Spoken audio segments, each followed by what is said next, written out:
Бөгөн беҙ дәрестә Мәжит Ғафурийҙың 1917 йылға тиклемге ижадына байҡау яһамаҡсыбыҙ.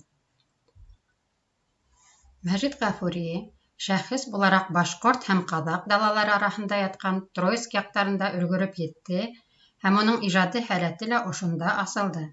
Башланғыс осоро ошо ерлеккә нигеҙләнде.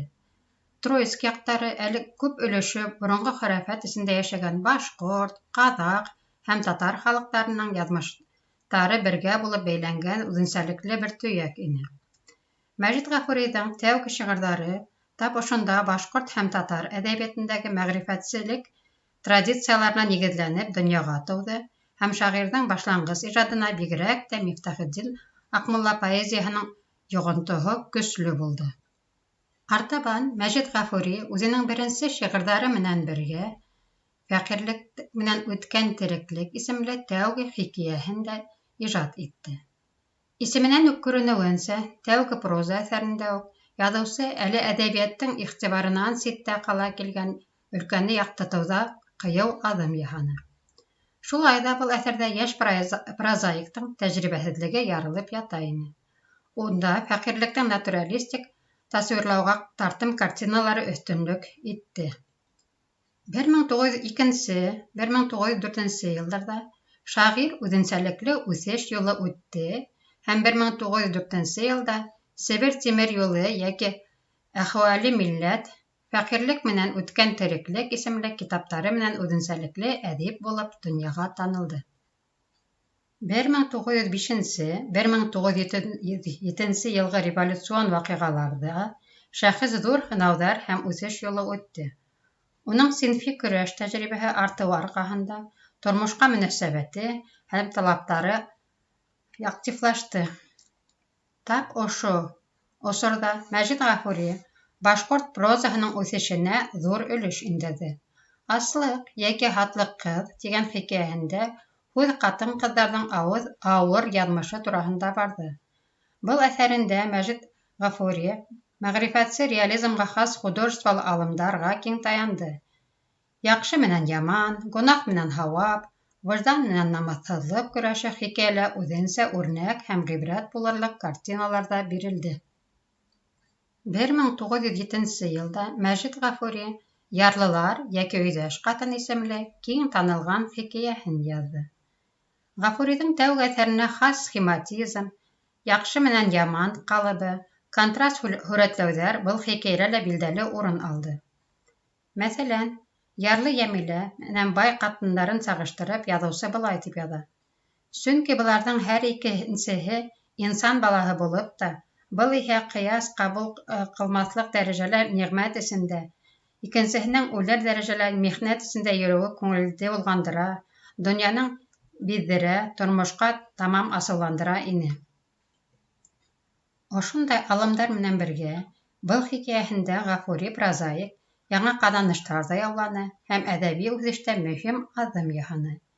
Иң әһәмиәтлеһе был әҫәрҙе реалистик һүрәтләү традицияларының нығыныуы һәм үҫтерелеүе ине.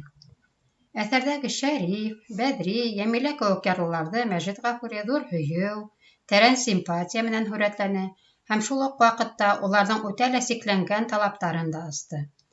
Был 45 тин аҡса Шәрифтең ихтыяжына камил еткән, бынан күп булһа урыны юҡ, тотар урын булмағас, ниңә кәрәк? Быны күп булһа, әллә нимә маҙаһыҙ булыр төҫлө күренә ине. Был кешеләрҙең талаптары ни тиклем генә сикләнгән булмаһын, уларҙың донъяһынан мөхәббәт китмәгән. Улар асыҡ күңелле, баҫалҡы, бер-береһенә ихлас, ярҙамсыл. Быны Шәриф менән Бәҙриҙең Йәмиләгә булған мөғәләмәһе дә лә яҡшы күрергә була. Әммә бындағы геройҙарҙың яҙмышы тормош төбө йәки үлем менән сикләнә. Мәжит Ғафурий публицистик мәҡәлә, юлъяҙма, китап-брошюра кеүек төрлө жанр формаларында ла эшләне. Уның Ғабдулла Туҡай Өфөлә 1914 йылда сыҡҡан иҫтәлеге башҡорт әҙәбиәтендә мемуаристиканың тәүге үрнәктәренең берәүһе булды. Туҡай менән Өфөлә бергә үткәргән сәғәттәрҙе Мәжит Ғафурий оло хөрмәт менән хәтерләне. Был осрашыу хаҡында Ғабдулла Туҡайҙың да иҫтәлектәре бар. 1912 йылда Гафури барлык ижады өсөн мөһим булган «Үҙем һәм халҡым», «Мин ҡайҙа» кеүек киң билдәле шиғырҙарын яҙҙы. Шағир үҙенең тормоштағы урынын ошолай билдәләне: «Бер аҙым алға баҫам да, әйләнәм мин артыма. Ҡайҙа баҫҡандар икән тип, күҙ һаламын халҡыма.